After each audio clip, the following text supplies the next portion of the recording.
Hello and welcome to Mornings with Ken Rosato. I'm him. Yeah, I am. Today is Tuesday, August 4th, 2026. We'll take your calls at 888-658-0234 to kick things off. Meteorologist Mike Favetta has the forecast near you. Weather is brought to you by Viking Pest Control. Visit vikingpest.com.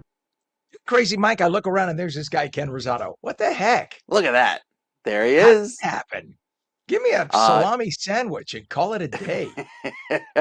Speaking of days, what a difference a day makes. Oh From my God. yesterday at this time, when it was pouring, raining, you saw things floating by on the street that should not be floating, and yet we had so much rainfall in such a short amount of time with the amount of moisture that was in the atmosphere. Today, a whole lot of sunshine, so a very different scene waking up across New Jersey this morning. And that's going to be the case all afternoon. Bright, beautiful sky as all of these clouds remain to our south, and the showers that are, well, technically in the forecast for tomorrow, they hold off for just one more day. So the cold front did its job, clearing out the humidity, also making it feel more comfortable. It just lasts today because by tomorrow morning, we're back to some clouds, bringing in some showers, slight spotty variety, but you'll definitely feel the humidity and heat on the rise, specifically through tomorrow and Thursday, with it more clear sky on the way to wrap up Friday. Friday looks beautiful, but it will feel so much hotter by the end of the weekend.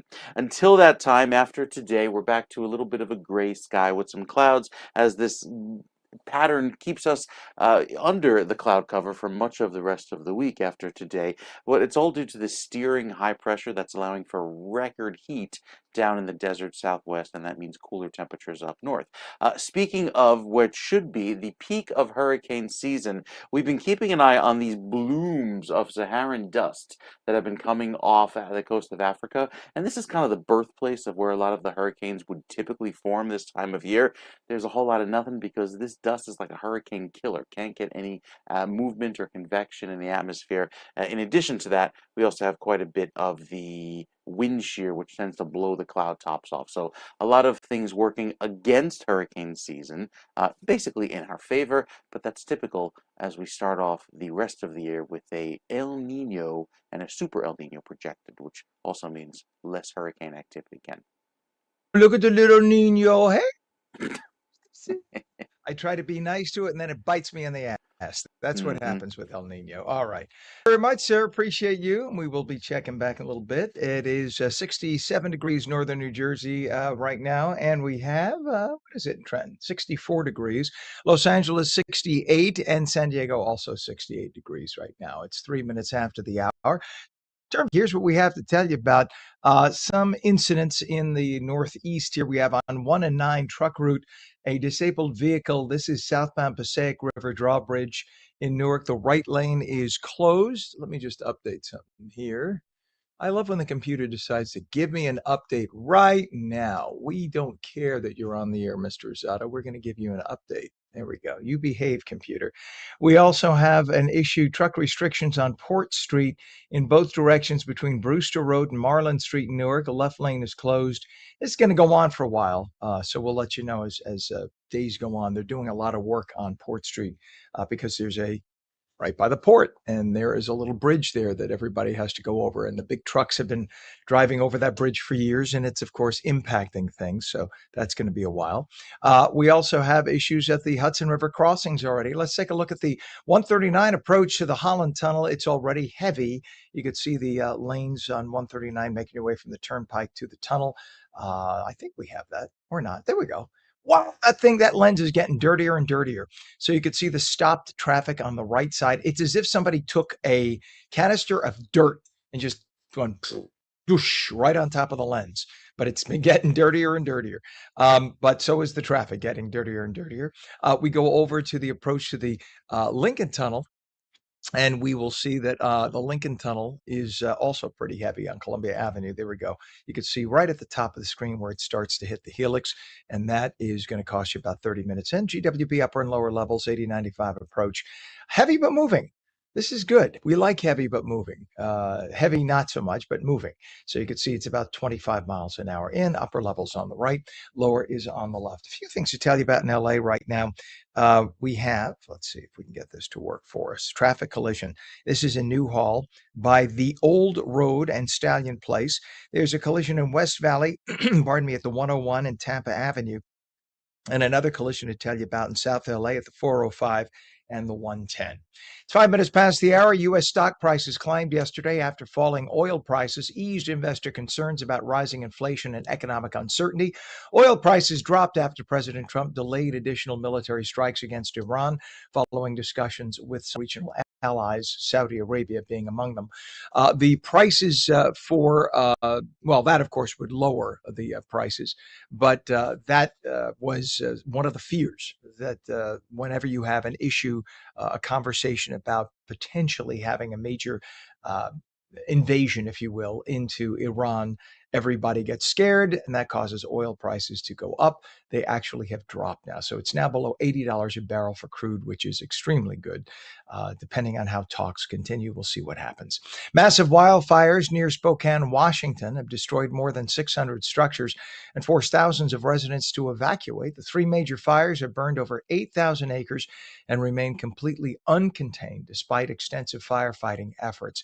Officials reported no injuries, but emergency crews continue protecting neighborhoods threatened by strong winds and dry weather. This is another case, by the way, of an area where forest management has gone down the toilet for the last 10 years. Many of the left wing environmentalist types, not to bash all left wing, there's a lot of great stuff from the left wing. This happens to be not a great thing. In order to stop the evil paper mill people, which was huge in Washington, that was their industry for decades, they made it basically outlawed to cut down trees. So you have massive amounts of trees not being thinned. As they get old and dry, they get hit by lightning, boom. Now you have a massive wildfire threatening structures and people's lives. And that's a problem. And think about it. It only happens in liberal states. Was it God doesn't like liberals? No, because they refuse to do forestry management like they used to because of environmental concerns. They want to save the ooga ooga fish. They want to preserve the little 2-inch long mouse that runs in that part of the woods. And as a result, we end up having this. That doesn't mean that's entirely the case. In many cases, it's just natural. This is nature's way of burning off the dead wood, and getting new growth. But all too often, if you look at Canada, where they refuse to do forestry management like they used to, you look at Washington State, you look at Northern California. It's all states where liberal environmentalists have taken total control and stopped doing forestry management like they used to. And all of a sudden, we have all these massive wildfires. Always had wildfires, but not to this extent. It's only and you'll have the liberals blaming it on global warming all they want. It's not global warming because we always had forest fires, but they didn't burn uncontrollably for weeks and weeks like this. Didn't happen like this. I am almost 60. I'm old enough to remember. If you're a 30-year-old environmentalist, don't try to tell me otherwise. I lived through it, darling. Okay. So this is going to require adults in the room who say, okay, we need to clear out the underbrush, need to clear out some of the dead stuff, and we need to thin out the forests like we used to. But no, see, the environmentalists have conditioned people to think that the loggers are evil. They're evil. We can't have loggers. Yeah, well, they actually served a purpose. And for every one tree that was cut down, they used to replant 7 to 9. So it was actually very sustainable. There's a nice liberal word they love to use, sustainability.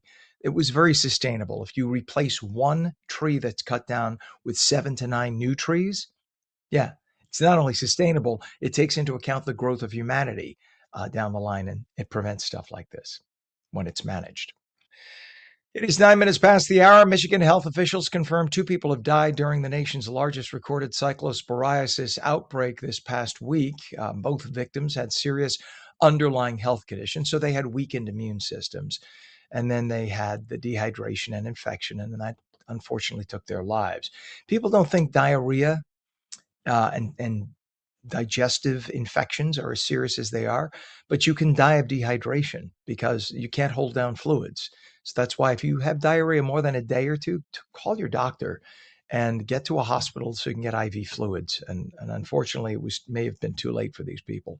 Investigators linked many cases to iceberg lettuce from central Mexico, but continue searching for additional contamination sources. So how does it happen? Fruits and vegetables that grow close to the ground, when it rains, the soil splashes up on them. The people who pick those fruits and vegetables many times tend to relieve themselves. And I'm sorry to be gross. We did the story years ago when I was on Channel 7. They relieve themselves in the field. There aren't bathrooms everywhere. It could be 10 miles to a bathroom. So they literally drop and relieve themselves in the field. And then you also have animals that will do that. But the animals don't get to the middle of the field where the lettuce is grown. They don't usually get out there. That's usually humans. And they don't talk about it because it's kind of gross, but they drop and they do. And then the rain comes and it splashes the bacteria onto the lettuce. And you get things like E. coli, cyclosporiasis, or cyclospora, I should say. Cyclosporiasis is the infection. Cyclospora is the bacterium. So this is why whenever you have fruits and vegetables that look clean, even if it says they're washed, don't buy it. I don't mean don't buy it. Buy it, but don't buy the idea that it's fully cleaned. You should get not only water, not only a rinse, get one of those antibacterial cleaners for your fruits and vegetables and soak your fruits and vegetables well. And if you have a weakened immune system, stay away from iceberg lettuce for the foreseeable future. Why iceberg lettuce? Because it grows right at the ground. Other lettuces grow a little higher. If it's a fruit or vegetable off a tree, you're fine for the most part. Still wash it. But if it grows close to the ground, avoid it right now if you have a weakened immune system. So there have been 11,000 outbreak-related cases, 200 hospitalizations since the illness began spreading. Cyclosporiasis caused by a parasite commonly triggering severe diarrhea, nausea, stomach cramps, and digestive problems. So again, just make sure you have a good wash, not just I rinsed it for 10 seconds. That won't do it. You need to buy a vegetable wash that is antibacterial and really give your veg a soak. I mean, like minutes in the solution to kill off as much bacteria as possible, then rinse it. 12 minutes after the hour, 2 Republican senators agreed to support Todd Blanche after he canceled the controversial anti-weaponization fund initiative. Blanche also clarified that a tax audit agreement applies only to President Trump and lawsuit plaintiffs. Excuse me as I cough. Senators John Cornyn and Tom Tillis said the written changes address their concerns about the Justice Department. Now, in the Senate, you have a lot of both Republicans and Democrats, but Republicans, really, who are they're bitter queens. Cornyn didn't get from Trump, and he lost his bid and to run again. And so now he's bitter at Trump. He's not going to help him out. This is what happens. It's a game in politics. And this is not unusual. And it's Republicans play the game just as nastily as Democrats and vice versa. It's just a game. People in the Senate believe they're little kings and queens, and they want their fiefdom. So it looks like Blanche will get the nomination. He'll be voted in. But again, this is the BS that you get when you elect people to houses of Congress. Arizona investigators released 2 ransom notes connected to the disappearance of Savannah Guthrie's mother, Nancy Guthrie. One note demanded $4 million. Another claimed Nancy died shortly after being kidnapped unexpectedly. The released messages contradicted Earl Bronx. His daughter Renee was there and found him. Before acting, he worked in New York's nightclub industry. He was a big guy, known in the clubs when you walked in. He was the guy at the back who took care of things. He helped you get in. He appeared in all sorts of films and TV series as like always playing like a mobster type or a tough guy among the Italians. He was a sweetheart. The few times I met him, about 5 times, gotten to talk to him, he is lovely. He is a lovely man and very kind and helped a lot of people in the industry. And again, Vincent Pastore, just 80 years old. May he rest in peace. 15 minutes past the hour. When we return, a love of soccer, bringing people together for a cause that's making a real difference. We'll explain in 2 minutes.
Thanks with Ken Rosato for your Tuesday live in New Jersey and New York. And now we welcome Los Angeles and Florida. Hello, all you new channels at 15. Make that 17 minutes past the hour. We'll take calls at 888-658-0234. Our dear friend, meteorologist Mike Favetta, has the forecast near you.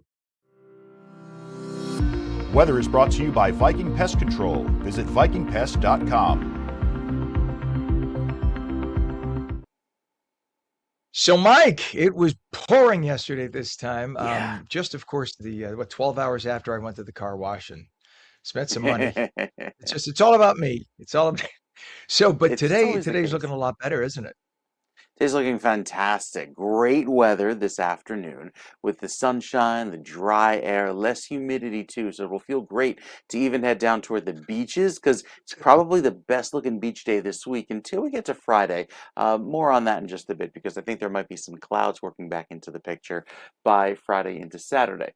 As far as the weather for today, nice and dry and clear with the high pressure in control. Had that front move through last night, which allows for the clearing today. But you see all these clouds and showers that are moving in for tomorrow. I don't think it's going to be a washout, but there definitely will be some hazy sunshine in between some storms that move on by, some independent, isolated downpours throughout the day on Thursday. And then Friday starts to clear out, but Saturday may bring back some more clouds as we wrap up the week. So finishing out the week with the future cast, you see that by Thursday, here is the potential for some more clouds. Friday looks okay until we get to Saturday morning. A few passing showers and storms. Again, not a washout, but Sunday looking like the drier half of the weekend with lots of clear sky and definitely the brighter and better half. Then we get into Monday and there could be some more storms returning again. So it's kind of about this song and dance of with the clearing that takes over today, all of these storms offshore. We look good for today, but again, it's like a one-day deal, right back to the clouds tomorrow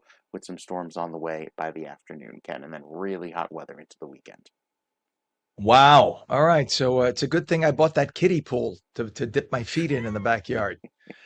You laugh. You laugh. Listen, when it's 95 degrees and I'm the guy going, sipping lemonade, you're going to say, I wish I was over Zato's place. That's I all I'm gotta see saying. photos of this. Nothing wrong.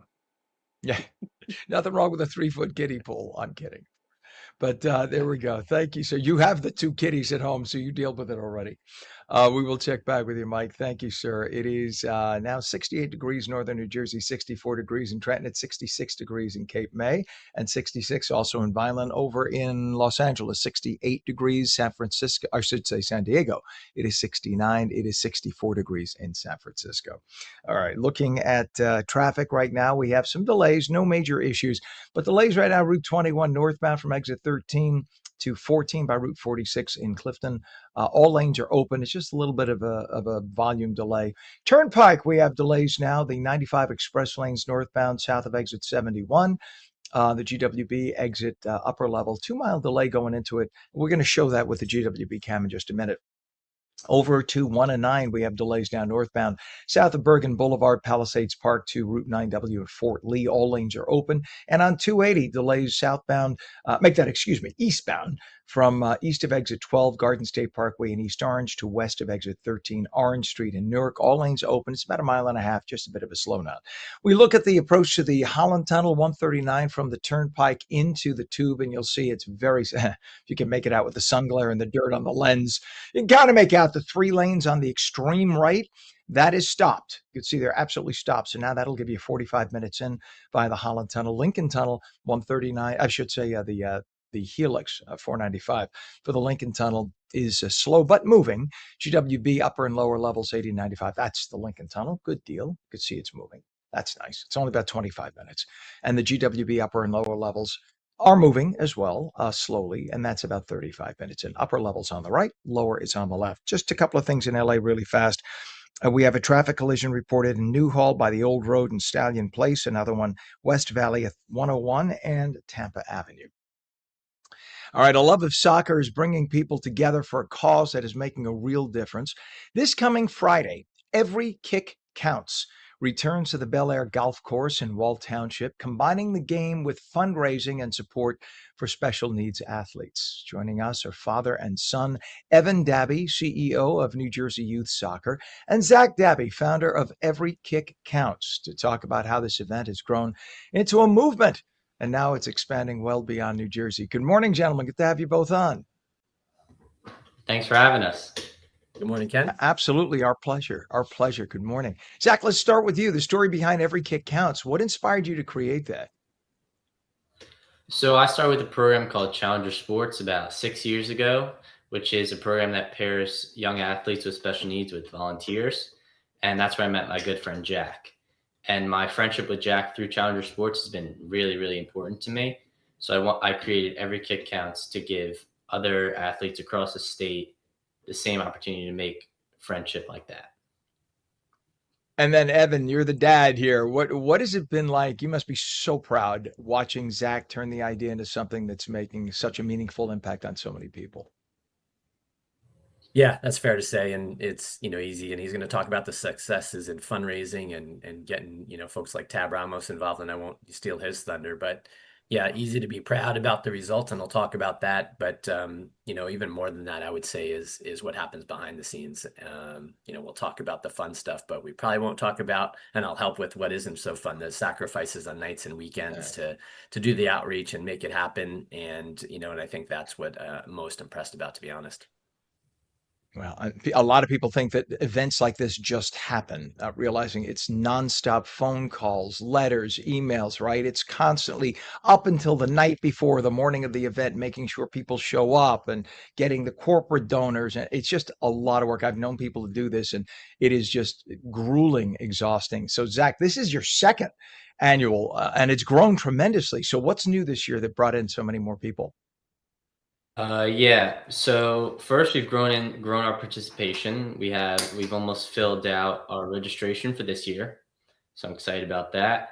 We've gotten some new sponsors in RWJ Barnabas Health, the New York Red Bulls, Johnson & Johnson, and Bank of America, and we've even expanded into 3 other states. So Every Kick Counts is now operating in 4 states across the U.S. We have our New Jersey event. We're in Virginia, Connecticut, and Massachusetts. Awesome. And once you get into 4, then next year could be 7 and then 10. And before you know it, it becomes a national event. And then you better hire a big old staff because it's going to get crazy if it's not crazy already. Evan, why was it important for New Jersey Youth Soccer to support and help grow this initiative? Yeah, so New Jersey Youth Soccer has a program called Top Soccer, which is the program for outreach program for players with special needs. And Zach mentioned his work with Challenger Sports and his friendship with Jack. So there's nearly 1,000 players in that program across the state under New Jersey Youth Soccer, and Zach has helped give them this opportunity. So he's taken it to another level, and we service 120,000 players throughout the state and at all levels, and this is something that's really special.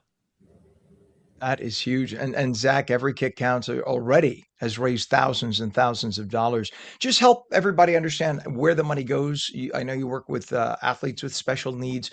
Give us some ideas of some of the programs you're doing and some of the things you're purchasing with that.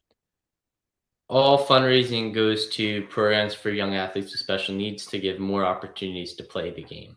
So we fundraise for Top Soccer and Challenger Sports right now.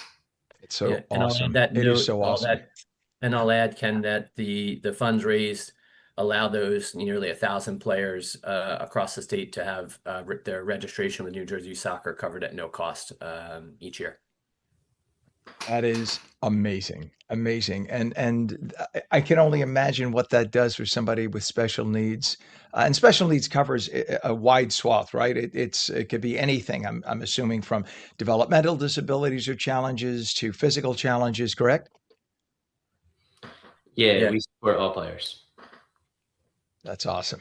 All right, and Zach, soccer legend Tab Ramos is serving as your official ambassador. How'd that happen? We reached out to him in the first year, and he was very, very supportive. He came to our event the first year, and he played with all the children. And recently, we asked him. Actually, it wasn't recently. It was after the first event. We asked him if he wanted to be the ambassador, and he said yes. That was really, really exciting. Yeah, Ken, we spoke before the World Cup, and And for anyone who got to know Tab at any point in life, he's just an incredible person. He's so giving. He's been part of New Jersey youth soccer events forever, and a credit to him. He showed up, saw what it was about, and really was proactive in saying he wanted to help. So he and Zach talked, created this ambassador role. And that's, not only a credit to Zach, but really the type of character that Tab is. That is huge. That is huge. Well, tell everybody a website so people can get more information. So we recently started a GoFundMe that you can find on our Instagram, which is Every Kick Counts 25. So any support would be very much appreciated. 100%. Well, you're doing God's work, and I'm sure you're making a lot of people happy. God bless both of you for doing it. Every Kick Counts, happening this Friday at the Bel Air Golf Course, Wall Township. Evan Dabby, CEO of New Jersey Youth Soccer, a friend of the show, and Zach Dabby, new friend of the show, founder of Every Kick Counts. Thank you both for being here. Good father and son. Thanks, Ken. Thank you. Thank you both. You bet. All right. Nice people. It is 29 minutes past the hour. When we come back, illegals voting in New Jersey? I thought that wasn't happening. We're going to talk about it coming up next. Phone lines open. We want to hear what you have to say about it. 888-658-0234. And Mike has the full forecast for the Garden State. Don't go away.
Very good morning to you. It is 31 minutes past the hour, Tuesday, August 4th, 2026. Welcome back to Mornings with Ken Rosato, live on the East Coast in New York, New Jersey, Connecticut, also on the West Coast with On LACA, our new channel there. And we welcome the state of Florida now with On FLA. Good to have you all on all our new channels.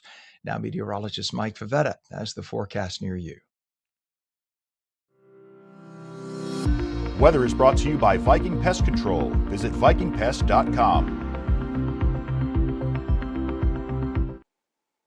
Mike, we got a couple of special things to mention here. Today is National Night Out Day. That's when you get all the neighborhoods together. It was Okay. originally meant to help fight neighborhood crime and whatnot, but it's also meant to get the neighbors out for a reason to, meet each other. People usually Yeah. just come and go and they don't meet each other. So that's always fun. Check out in your neighborhood what's going on with National Night Out Day. It's also National Coast Guard Day. Thank you to the people serving in the Coast Guard. My buddy Dave has been with the Coast Guard Reserves now for years. He calls himself a puddle pirate. That's what the Coast Guards affectionately refer to themselves as, the puddle pirates, but God bless them for what they do in their service. And then maybe one of my favorites, it's National Chocolate Chip Cookie Day. Oh, For get me, that's a out. sacred day. That's a sacred day. I That's why I've have, been you know, craving I them. I got a little shrine in the corner with Okay. a chocolate chip cookie and two candles, and it's kind of creepy, but it helps me stay above 200 pounds.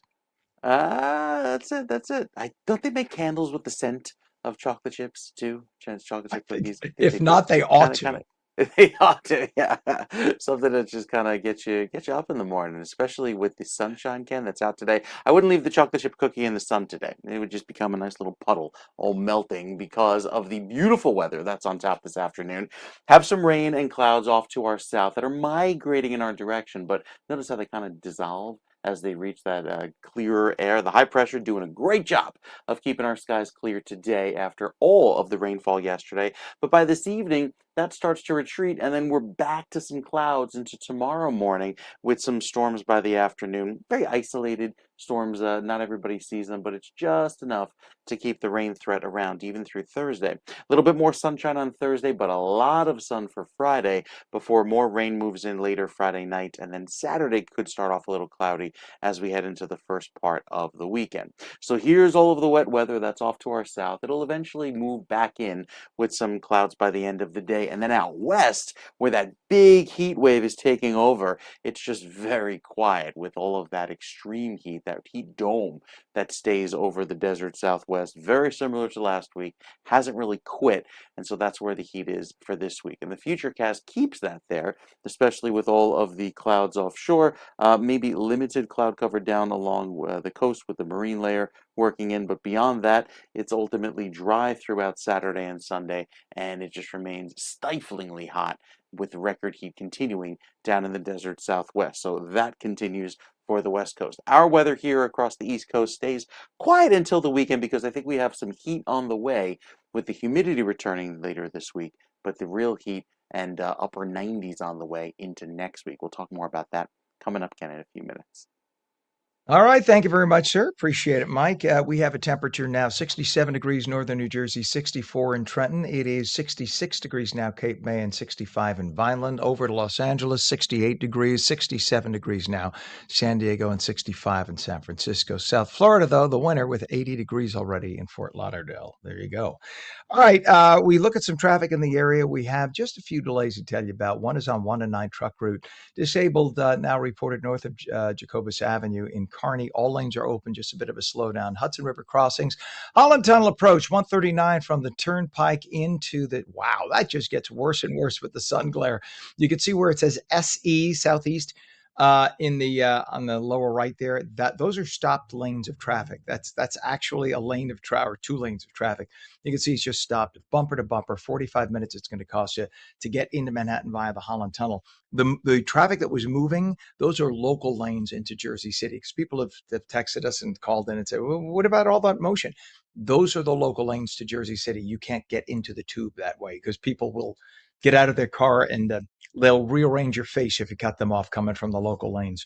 But it's not a good thing. We check out the 495 approach to the Lincoln Tunnel. That's moving much better, actually. It's only, believe it or not, that's actually much better than the Holland. At least there's motion. That's going to cost you about 35 minutes in. GWB upper and lower levels, 80-95 approach. Solid 40 now. That's not so bad considering. Normally it's 45 to 60 rather at this hour. So it's a solid 40, they're telling us. Right beyond that camera shot, you can see the extreme left of your screen right now. It's starting to really come to a stop there. Right beyond that camera shot, that's where you get the 1.5 mile point into Manhattan. And that is about 40 minutes from that point. 37 minutes after the hour, just a couple of things in LA. We have a hit and run, no injuries in Newhall. That's at Sierra Way and Ward Road. There's a collision on the 405 and the 110 and another on the 101 at Tampa Avenue. It is 37 minutes past the hour. Questions surrounding New Jersey's voter rolls have sparked renewed debate after reports that non-citizens, aka illegal aliens, may have been registered to vote. How could that happen? Let's see. First, we give licenses to people when a license is a privilege and many citizens don't even get them. Let's just make sure that illegal aliens who come here who shouldn't be here anyway get a driver's license. Oh, and I got a great idea. Let's automatically enroll them to vote in the state, even though they're not supposed to because they're not citizens. That sounds to me like a Democrat concept. The issue has fueled discussion over election security, you think, voter registration safeguards, you think, and the state's response to requests for records, which the Democrats never want to share. Joining us now is Republican New Jersey State Assemblyman Jerry Scharfenberger to share his perspective on the issue and the legislation he says could strengthen election integrity in New Jersey. How about we get rid of all the Democrats, Assemblyman? Let's start with that. I'll let you say that, Ken, but there are a lot of problems with our voting system, and we're seeing it daily unfold before our eyes. I mean, how could anyone who is rational and doesn't laugh, snicker, come up with the concept that let's automatically vote or allow everybody who gets a driver's license, which they shouldn't get anyway. And I know, let me even back up more. California originally had this idea. It was the voter motor idea with under Clinton. I understand this happened from the early 90s. The idea was, well, illegals are driving anyway, and they're going to get into collisions. And if they don't have a driver's license, we have no way of tracking them down. Okay. So guess what? They're still driving illegally. Many are still driving without licenses, and those with licenses aren't showing up in court. So what does it resolve? Now it's just giving them the ability to vote illegally in states all over the country that have this.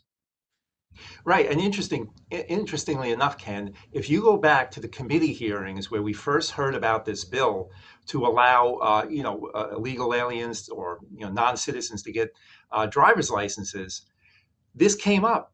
What is the concern? What is the oversight that's going to keep these folks from being able to register to vote? And you can't believe the names people were called. You're a racist. That's ridiculous. It'll never happen. We've heard this for 10 years already, and here we are. And that 6,600 number that the governor has admitted to may only be the tip of the iceberg. We have a half-joking axiom among elected officials that the rule of 10, whatever the government admits to, it's 10 times worse. And we think the Department of Homeland Security thinks it's over 35,000, and we think it's many more. If you have at least 900,000 illegals in the state of New Jersey that we know of, okay? And by the way, I know that the politically correct try to force you and everybody else to say that, undocumented migrants or whatever. The U.S. legal system calls them illegal aliens. That's what they're called. We are legal aliens. They are illegal aliens. It's as simple as that. We're also aliens, right? So it's ridiculous that people on the left love to redefine names and titles because it sounds a little nicer. It's a little softer. The reality is what it is. If you or I were to break into Mexico tomorrow, we'd be thrown in jail. If we were to be in Guatemala illegally, we'd be thrown in jail. And when people from Guatemala go into Mexico, they get thrown in jail. It's only here that when we try to deal with a problem of illegal migration, that we're the meanies and the racists. And that is part of the communism. That's part of their playbook. And so the Democrats are the closest thing, well, now we have the DSA, to communists in this country. And this is the way they embrace it. Right. And, a lot of times this name calling is just to scare you away from even broaching the subject and discussing it honestly. And this is a real problem, and it's going to get a lot bigger as time goes on. We see the federal government getting involved. The Judiciary Committee, headed by Jim Jordan, is now getting involved. I know Jeff Van Drew has sent a bunch of questions to the governor to have answered by, I believe, August 21st. So this is not going away anytime soon. And think about it. There were over 400 of these illegally registered people who voted already. And we've had a mayor's race here in my district decided by 3 votes. We've had many elections around the state decided by less than 10 votes, some legislative by less than 60 votes. So these are things that are really substantive and have a major impact in a lot of areas, even though the numbers seem small in the grand scheme of things. So we want to get to the bottom of this. Assemblywoman Vicki Flynn, my colleague here in LD 13, have had legislation for the last three sessions to force the Secretary of State to do an audit of all these folks who are being registered to vote through the Department of Motor Vehicles. Now, Department of Motor Vehicles has enough problems just dealing with the mission that they're charged with, no less registering people to vote. So the whole idea is ridiculous, and it should be ended, in my opinion, immediately. Look, if you still want to have illegal migrants get driver's licenses, you can do that, but let them proactively get them. Don't automatically enroll them for voting. For anyone. Why?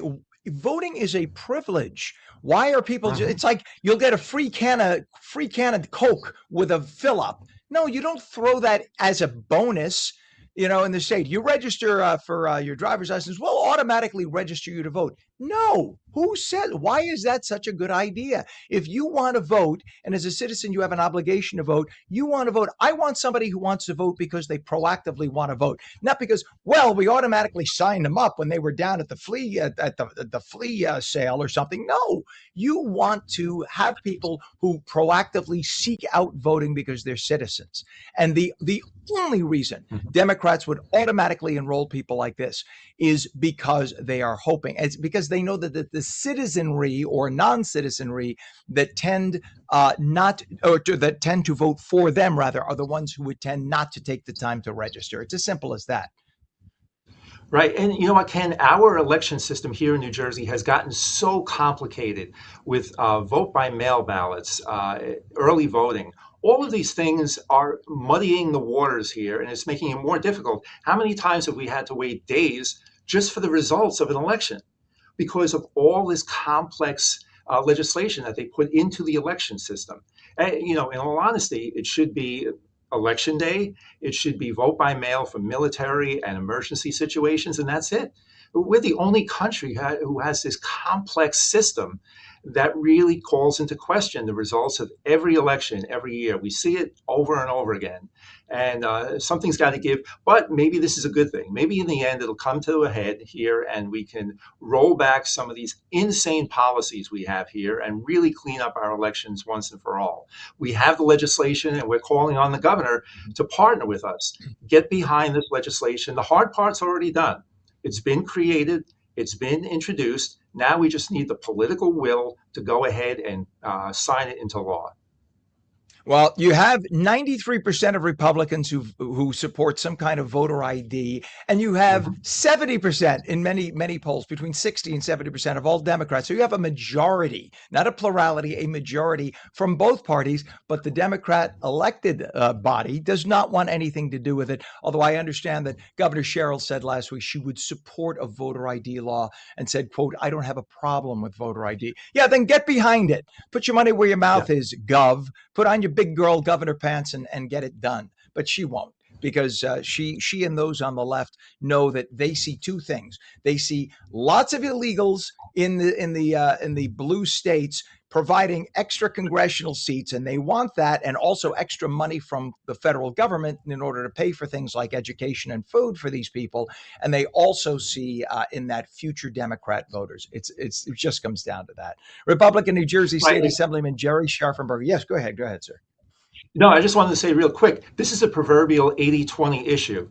So they're not going to be able to dodge this too much longer, because when 71%, I saw one poll, of Democrats favor this, 85% of independents or unaffiliated, and 95% Republicans, that's enormous. You cannot keep ignoring the will of the voters like that. So I think we're going to see some form, whether it's a very, very watered down, but I'll take it. Move the ball 20 yards instead of to the other end zone, and we'll work on it from there. But I think they're not going to be able to avoid addressing this with some sort of voter ID, and that would be a good thing for the voters. And listen, I think any citizen could accept the results of an election if they're sure that it's fair, it's honest, and it's accurate. And that would be good for society. Stop with your logic. Democrats disagree. They don't want fair and honest. They just want power. It comes, you're surrounded by them. I don't know how you sit there without a bottle of Tums, Assemblyman. God bless. I'm going to say prayers. I see the cross on the wall. I'm a former priest. I will say prayers for you every day, sir. because Thank you. I don't know how you deal with them, but God bless you. W- And please Me come neither. back. We want you on again and again. Yes, please come back anytime, sir. And with any updates, we'd love to have you on. Assemblyman Sure Jerry thing, Ken. Thank you. Scharfenberger, say hi to everybody in Trenton for us. Have a good one, I sir. sure will. Thank you. Thank you. 47 minutes past the hour. When we come back, if you buy a smart TV, it's your property to do with what you want, right? Well, maybe not. You have to marry yourself to Walmart for life in order for any of the features to work. That's really happening. Brandon, digital strategist Fisher, is going to be here with all the details in 2 minutes.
Welcome back to Mornings with Ken Rosato. Meteorologist Mike Favetta with the forecast for your city. Weather is brought to you by Viking Pest Control. Visit vikingpest.com.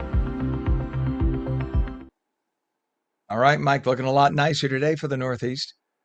Can't wait for the beautiful sunshine to, well, it's already out, but can't wait for the enjoyment of everybody to be able to get out and enjoy the clear sky that stretches up and down New Jersey today, waiting on some more rain to move in for later tomorrow. But I think by the time we get there, everybody will have their fill of clear sky. Looking a little later on in the week, taking us into Thursday and Friday timeframe, you can already see some of the clouds returning from most of the East Coast with a little bit of a wind shift and a change in the weather pattern. We're kind of stuck under these clouds right throughout our Thursday. By Friday, we get a little bit of a break in the action, but Saturday sees the clouds return, and then into Sunday, we're back to clear sky. So I think we finish the week on a brighter note, but looking ahead, there could be some warmer days ahead, especially into early next week, Monday, Tuesday timeframe, where the temperature really starts to spike. So with that clear sky today, enjoy all of the dry weather. It's less humid, it feels great, because by this time tomorrow, look how the clouds roll back in and give us more of an overcast sky with some embedded thunderstorms in there, maybe some breaks of sun as well for Thursday, passing thunderstorms, and then Friday looking clear until the afternoon with a few more rounds of isolated spotty showers and that wet weather. Going through the first 2 weeks of August, you see all of that heat kind of concentrated down to the southeastern U.S., where the forecast points to a much warmer finish to the month, and then even into the middle of August, likely have some slightly wetter conditions as the drought is over for New Jersey. Duh, with all of the rainfall we've had, but I think we are looking forward to some warmer days ahead with some showers in there, Ken. So not completely dry, but also not completely washed out. All right, sir. Much appreciated. We'll take what we can get at this point. Thank you, Mike. Yeah. It is 70 degrees right now, northern New Jersey. It's 64 in Trenton, so there's a little cloud mix, I guess, over Trenton, but 70 degrees in northern New Jersey. You know, when you buy a smart TV, it is your property to do with what you want, right? Maybe not. You apparently have to marry yourself to Walmart for life if you buy this particular TV in order for any of the features to work, the ones that you need and want. That's really happening with Vizio smart TVs, certain ones sold at Walmart. See, they sucker you in with these really good prices, but it turns out you have to be a Walmart member, you have to provide your information, etc., and they big brother you for the rest of the life of the TV. So, brand and digital strategist Fisher, whom you could reach on X and Threads with username @Fisher or on his website, fisher.media, here to talk about it. Good morning, Fisher. I am sick Good of all the morning, Ken. bait and switch big brotherisms happening between Yep. cars and TVs. So what is going on here with this Walmart Vizio TV? Yeah, it happened earlier this year. Newly purchased Vizio smart TVs require your Walmart account during setup to access any smart features. And if you don't have one, you will have one if you want to access streaming apps, software updates, or the SmartCast platform, which gives you hundreds of channels to watch. Basic TV functions will still work without an account. You can still use HDMI inputs for cable boxes, gaming consoles, streaming sticks, etc. And you can even connect an antenna for over-the-air TV for broadcast TV. The change stems from Walmart's $2.3 billion acquisition of Vizio, which happened in late 2024. And then Vizio became a Walmart private label brand. Existing Vizio accounts can be merged into a Walmart account.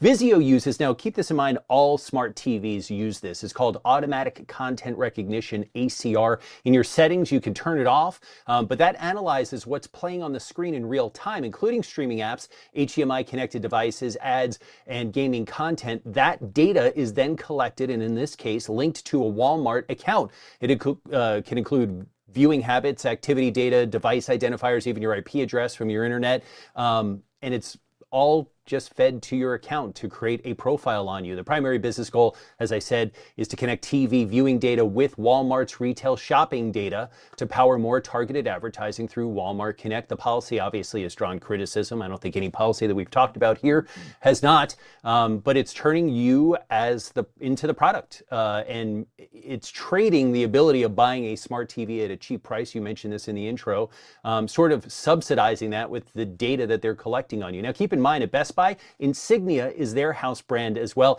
I'm not aware that you have to have a Best Buy account to watch Insignia, but the thought is the same. Amazon owns Eero router and Wi-Fi, Ring doorbell, Whole Foods, and Blink alarm systems, as well as many other companies. So a lot of companies are collecting data on you. And we talked about this with, and I point back here, the Roku TVs now are owned by Fox.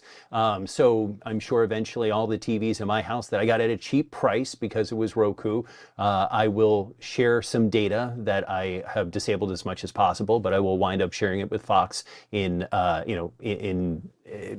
exchange for the data that I'm providing them. So it is what it is. We mentioned last week that BMW is prompting ads on the infotainment system. All of this is seems to be when you pay a lot of money for things, they're not yours anymore. So I don't know what to do about it, though. No, that's where it's really bad. I mean, you pay the money and you should have certain rights. It's like, I mean, there was a case in California of a guy with the car, you know, and we talked Hmm. about smart cars. There was a guy Yeah. in California who was a mechanic and he was disconnecting for free. He wasn't even charging Yeah. for friends. He was disconnecting the feature that is going into effect with all the smart cars. I guess every car is basically a smart car today. That if it basically it'll determine if you might be impaired. So what if you spill a little coffee on your lap or your kid is screaming and you look back for a second and you swerve for a second? It can. I mean, I know I'm oversimplifying it here, but it'll shut down your car. I mean, and Yeah. this guy was disconnecting it. He got convicted because in Yep. California the laws are so strict about that. So Yeah, there's a this feature in is your Big radio in Brotherism. your car that I'm actually in favor of for other reasons, but all your listening data is being fed and can be seen by major broadcast companies, radio stations, stuff like that. It's not specific data about you, but it's generic data of how your car is, what you're listening in your car. Again, for other reasons, I'm excited by it. But then on the opposite side, it's exactly what we're talking about, that our viewing data from our TVs is being fed back to a big company for targeting purposes. So Already, by the way, Fisher, I know that when I was with Disney ABC, they have Hulu and Disney Hmm. Channel, and this is not just them; it's ESPN, Paramount, all of it's it. all of them. When you subscribe and you're watching specific channels, there is a computer registering Hmm. which sub channel you're watching and for how long. And I Yes. mean, they're not doing it supposedly for nefarious reasons. They're doing it because they want to be able to market to their advertisers and say, look, this 28-year-old male in Oshkosh is spending 2 hours watching sports. And That's also in those ostensibly cases, like the Paramount apps and the Hulus and all that is to show you what you might be interested in. So there is some benefit. So you're not wading through, National Geographic if that's not what you're into, if you're trying to get to the Mets game. So there is some benefit to that. But yes, then other ways that they're selling it is first party data to advertisers to then feed you back ads specific to what you're interested in. and you being that you're paying for the damn service, you should have the right to turn it off if you don't want people knowing. And And you that's can in the some issue. cases. You can in some Right. cases. I wish we can have some time to go through the settings on a TV, but there are options in setting, usually under privacy, that you can go in and turn off advertising tokens and that ARC that we talked about earlier. So there are ways to, it's still collecting data, but it's general data compared to specific data, which would be specific first party data on you. Well, that's something that Mr. Fisher could possibly work on in the next few weeks. Maybe we Yeah, could I'll do hold that. courses. And Yeah. yeah, there you go. Let's do that online. So the U.S. government also just banned any humanoid robots made overseas from being sold here due to security concerns. But now it's not just humanoid robots; it's also things like your Roomba, your little vacuums. Correct. The only thing I understand that isn't banned is your pool robot, right? Because I guess it can't hear you when it's underwater going blub, blub, blub, blub, blub, cleaning No, your pool pool. cleaners are included as well as lawnmower robots, sidewalk delivery Really, robots, warehouse just robots. had, I don't mean to cut you off. We just had on the radio network this week that was the one thing not included. So I'll double check that. Let's I'll double double check that. check as well. But either way, All right. a lot of those can map different pieces of your home, of your yard. Plus, they they usually don't have secure Wi-Fi to connect to your Wi-Fi. So that's a way that bad actors can get into your network and do nefarious things. But yes, basically, if the object is on the ground, weighs more than 4.4 pounds, perceives their environment, and has wireless connectivity or smart control, you can't get new versions of it. Existing versions will work fine, but we'll see how this plays out. Yeah, there you go. It's I'm just looking here. See, some robots are exempted from. So it says it's partial. We're both right. We're both right, according to the Google. It says some reports indicate robotic pool cleaners are exempted as underwater robots, though other early analyses suggested they could still be swept up by the broad rule. So I'm going to mark this it down could because be I've never nebulous. had you in the time that I've known you say we're both right. So let me just jot this down. I Since don't I have a know pen you, on me. since The 1972. 1900s. Okay. Yes. Yeah, exactly.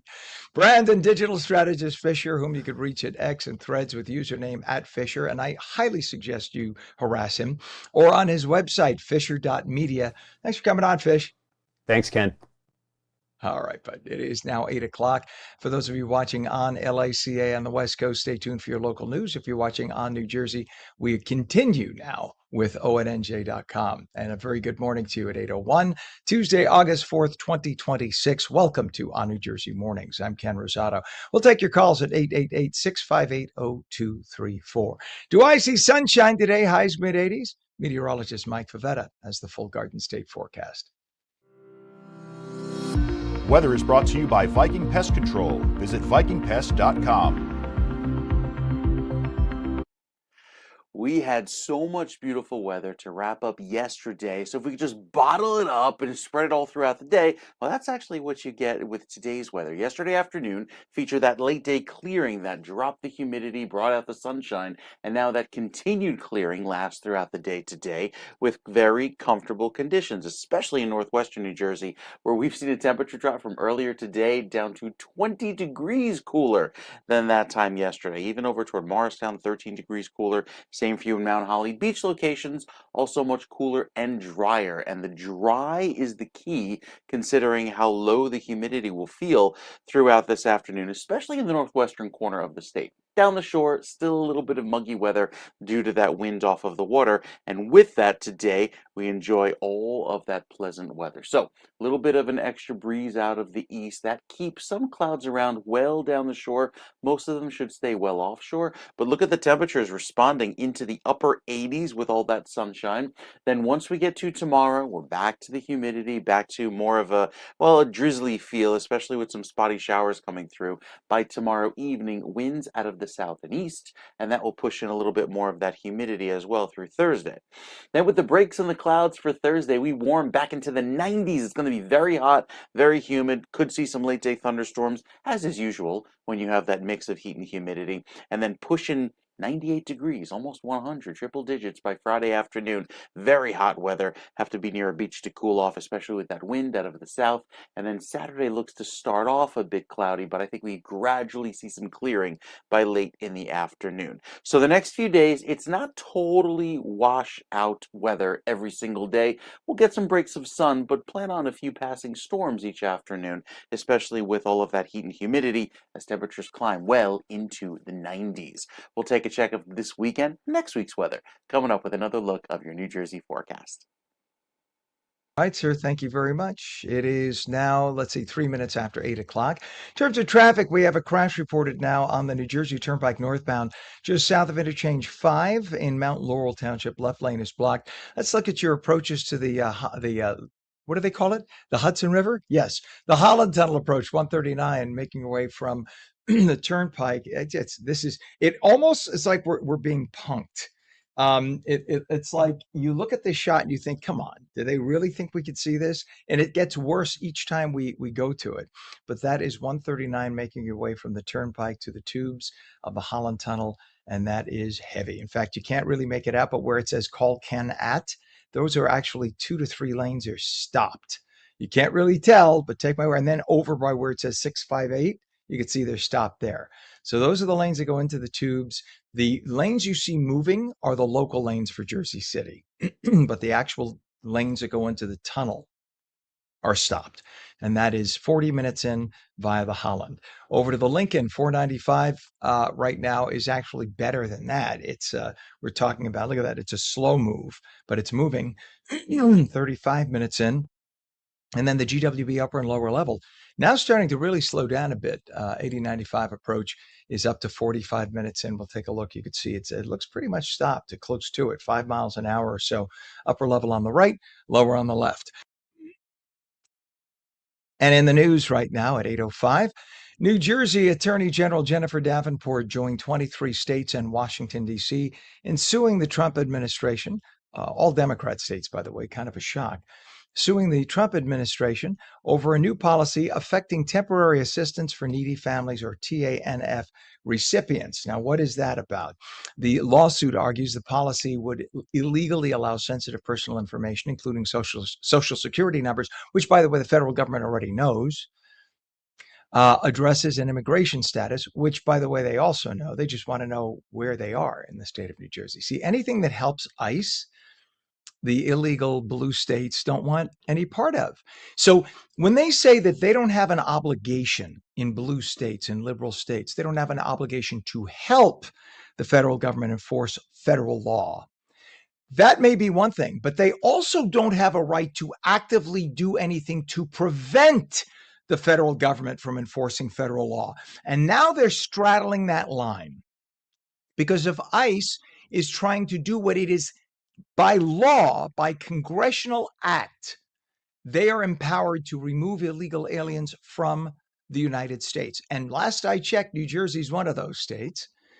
Then for New Jersey to pass a law that says they will not share that information, even if the federal government demands it, then New Jersey at that point has crossed the line and they are now violating federal law along with those other states who want to do this. You cannot go out of your way to block the federal government. That's called obstruction of justice. Look it up. And people have spent decades in jail for obstructing justice with the Justice Department. So if they are actively seeking somebody violating federal law, and you as a state say, we're not going to share our police information, well, guess what? If somebody robbed a bank in New Jersey, you would share that information with the FBI. You would have no problem. If somebody got kidnapped in New Jersey, that's a federal violation. You would share that information. If somebody counterfeited, that's a federal violation. You would share that information. But somehow you feel that you're not going to share this other federal law violation, somebody being here illegally. Why? There's only one reason, people. There's only one reason. It's because the presence of 900,000 plus illegal migrants in the state of New Jersey gives New Jersey extra congressional seats, probably two. We would lose 2 congressional seats if those people weren't present. And those people are not here legally. Sorry, they could apply like anyone else and wait to become citizens, but they are here illegally. So under federal law, they got to go. It's as simple as that. You don't like the frickin' law, change the frickin' law. But this is the way Democrats do it. They don't like the law, so they take their bat and their ball and they go home. That's not the way it works. We have federal laws, just like we have state laws. You don't want to follow them? Then get out of the way and let somebody else come into power and follow them. But you don't have a right to obstruct. And it's as simple as that. And they're trying to do that. And this is their little spiteful way of they're like gnats. They're like gnats. Anytime the federal government imposes a law that they don't like, they'll sue. They'll get a liberal federal district judge to impose something that'll block it for 6 weeks, and then it gets appealed to a higher court and it gets overthrown. But this is the way the Democrats operate around the country. The Republicans didn't do the same thing to Obama. They just didn't. There was only one thing they tried to block, and there was a good cause for it, and that was Obamacare. And Obamacare still passed by a vote. By a friggin' vote, changed the whole way of the land. And guess what? Insurance sucks now, thanks to you Democrats and Obamacare. How does that work out? So maybe you should listen to the majority of the people. Anyway, so we'll see what happens with that. But that is New Jersey. And you people who sit on your asses in New Jersey and just vote Democrat because Grandpa did, you have to wake up and get out there and vote and stop the silliness. A 44-year-old man was arrested after climbing the Brooklyn Bridge, displaying flags and displaying other parts of his body. He removed his clothes and jumped into the East River. Police say, let me get this properly, Galimzan Abalidayev, Galymzhanabildayev. I think I got it right. Climbed to the top of the bridge's North Tower Sunday afternoon before making the dangerous leap. Harbor unit officers rescued him from the water. Amazingly, he was in stable condition. He's alive. God bless him. You could do that, jump hundreds of feet naked into the water and survive. Amazing. He now faces a number of charges, including reckless endangerment, public lewdness, criminal trespass, graffiti, and disorderly conduct. Wondering if he's here legally. Just curious. Because if he's not, then he should be deported. Not saying he is. I don't know one way or the other. I'm just saying that, look at that. Don't ever try this at home, folks. Most people will die doing that, just so you know. In fact, the vast majority of people will break their necks, even though he's jumping down with his toes pointed down. You think, oh, that'll break the water. It's like landing on concrete. He is the luckiest man alive to have survived that fall. Never think you can survive a jump into water that high. Most people would die. A 3-alarm fire damaged an IHOP restaurant, Route 17, Hasbrook Heights, during yesterday morning's breakfast rush there. Firefighters responded at 7 a.m., temporarily closing part of the highway while battling the flames. The fire caused significant damage to the building's roof. Then they got it under control. No injuries reported, thankfully. No word yet on how it may have started. New Jersey's own Michael Gagliano, as we would pronounce it in American English of Italian words and names, has reached the final table of the 2026 World Series of Poker main event after outlasting more than 9,200 competitors. The Glen Gardner resident is guaranteed at least $1 million so far. He's now competing for the tournament's $10 million grand prize in Vegas. Gagliano, a Rutgers grad and 4-time World Series of Poker bracelet winner, has earned more than $3.3 million during his professional poker career. Most spouses would say, honey, are you playing poker and gambling again? His wife, if he has one, is probably saying, honey, go gamble, go gamble. He first developed his love for poker through family card games before turning his passion into a full-time career focused on strategy, math, and psychology. Don't you love it, though? Big-time casinos, because they always want to have the odds in their favor. you start counting cards and whatnot, somehow you're breaking the law. But when they set it up that they win 70% of the time, they're not breaking the law. Good luck, Gags. I hope you keep winning, buddy. 8:12 right now. Governor Mikey Sherrill announced that New Jersey has created a statewide system designed to prevent veteran homelessness. I'll support you on that one, Governor. The Bringing Veterans Home initiative connects veterans in housing crises with permanent housing and support services within days. I will support the governor on that 100%, party lines aside. Since launching in 2024, the program has permanently housed more than 2,500 vets across the state. 6 regional service hubs now coordinate housing assistance, rental support, outreach, and emergency shelter resources. Veterans are contacted within 24 hours of requesting help with a goal of securing housing within 30 days. Yes, yes. State leaders hope the program will make veteran homelessness rare, brief, or non-recurring altogether throughout New Jersey. That's where Republicans and Democrats can find common ground. I support you 100%, Governor, and I think you should also support the governor on this. 8:13, a groundhog that attacked a homeowner in Mullica Township has tested positive for rabies, marking Atlantic County's second confirmed rabies case of 2026. The animal attacked the resident July 27th, tested by a state lab, confirming the infection on July 31st. Health officials identified 1 person and 2 outdoor cats that were exposed to the rabid groundhog. The homeowner is receiving preventive rabies treatment. I guess it's the old shots in the stomach. He has to get that and get monitored for 4 months. Rabies spreads through the saliva of infected animals. If you see an animal, a wild animal, stay away. Don't try to pet it. Don't try to feed it, especially if it starts to come close to you. Don't say, oh, it's being sweet. It likely is rabid, especially squirrels, raccoons, skunks, and groundhogs. Stay away. The Cape May County Zoo is asking the public's help in naming its new female zebra foal born on July 17th. Visitors can vote for one of 3 names. Gloria, look at that cute baby. It's either Gloria, Gemma, or Tara. I don't know. I like Gemma. You like stripes. It's only, Pam, you can only choose from those 3, Gloria, Gemma, or Tara. I would say Gemma. Gemma, that looks like a Gemma. Doesn't it look like Gemma? You can cast your vote by making a donation to the zoo.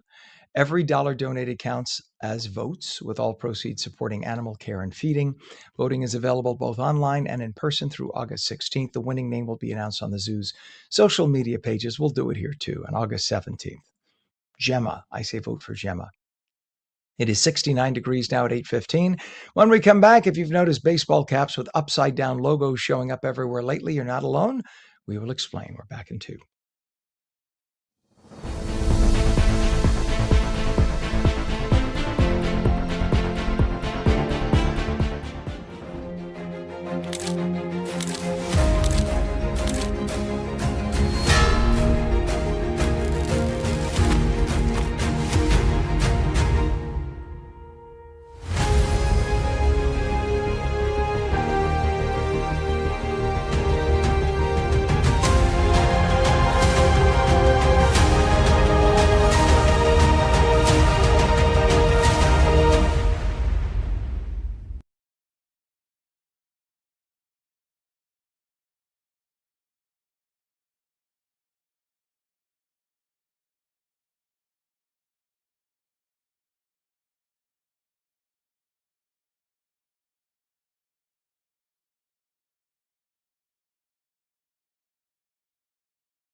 Welcome back to On New Jersey Mornings. I'm Ken Rosato at 8:17, taking calls at 888-658-0234. Meteorologist Mike Favetta with the full Garden State forecast.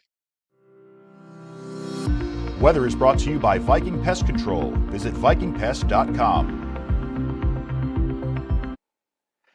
We have one of the best weather days this week, especially if you're looking for some beach time. Enjoy all of that sunshine down the shore from Manahawkin to Atlantic City and points south like Cape May. Lovely amounts of clear weather. With that, a little bit of a breeze cooling you off at the beaches. It'll be feeling a little bit warmer inland, but not terrible with the heat and humidity that started off yesterday and made it feel very, very gusty.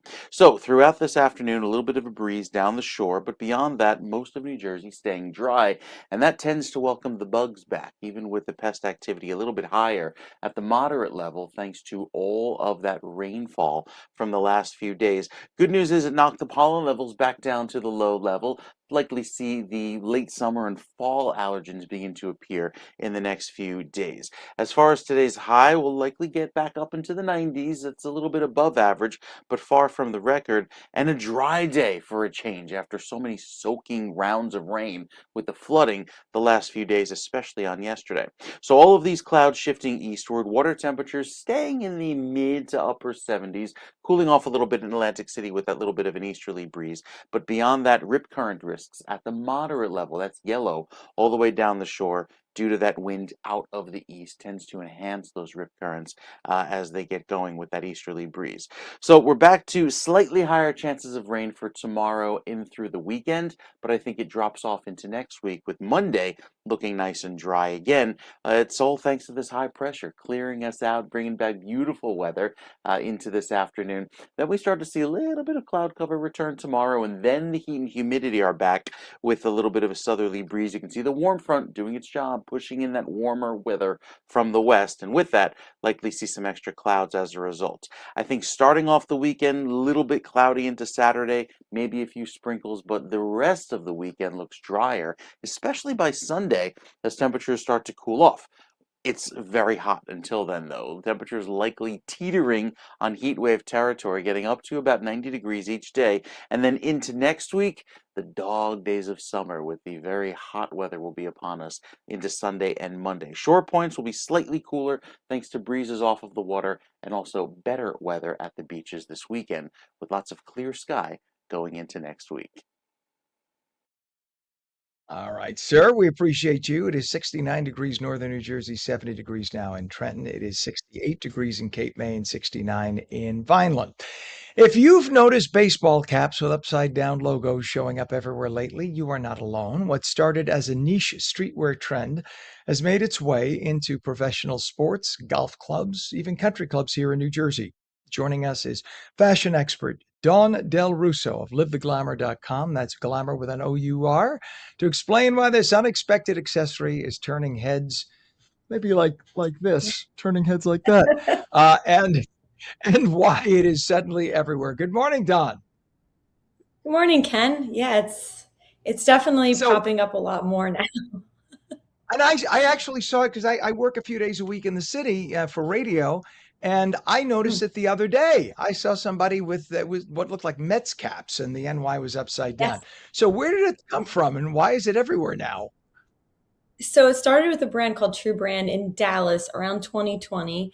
And obviously, as trends go, like what it's almost 6 years later, and it is 6 years later, and now we're seeing it everywhere. And always when that happens, there's this like online controversy now. Like they started and now it's out because they did it 5 6 years ago, and now it's not cool anymore. But it is this thing. Steph Curry, one of a very famous player, he did it, and then that was when it really exploded. We saw him do it, and then every brand started to jump on this trend, and that's exactly what happens. Once you see one famous person do it, it kind of just trickles down, and everybody starts to do it.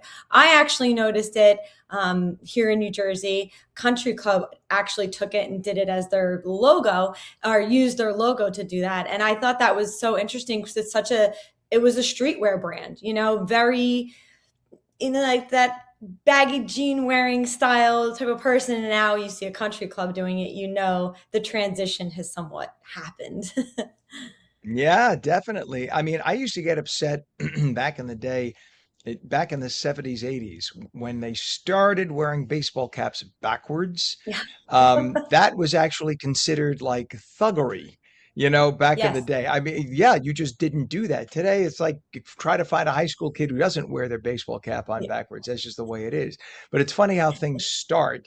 And I don't know why it was. I mean, I guess it was because if you think about it, the whole point of having the cap is to shade your eyes. And if you're wearing it backwards, like it's Right. illogical. It's like wearing your shorts down halfway down your ass in the inner city and you're showing your underwear. Like, all right, so it was born because poor kids didn't have pants that fit properly. And then all of a sudden it became prison thug, cool or hip.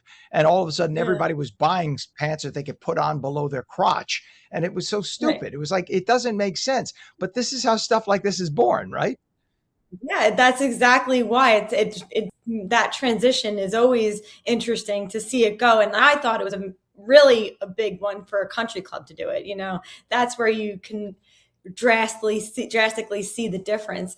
Even a New York Times writer wrote about it and said he felt like it was more merch than fashion. And there is always that Mhm. talk too about how something can go from really truly being a fashion item, something you wear to make a fashion statement, and now, like a country club taking it on, becomes a little bit more merchandise that you buy to represent the brand and to shout out an interest versus showing like an interest in fashion, if that makes sense. So I Yeah. thought that conversation was good too, because it really does show how something can move from something that you wear as just a fashion item and you like and enjoy that look, and now it's like, let's jump on this, we could sell more merchandise to do that.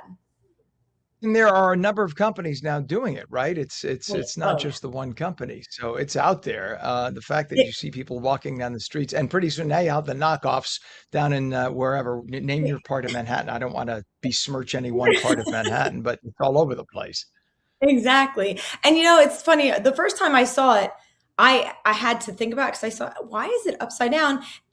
Was that wrong? Like, did it get printed the wrong way? Is it just like a cool, like what? And you have to stop a second when you do see it to think, am I reading it wrong?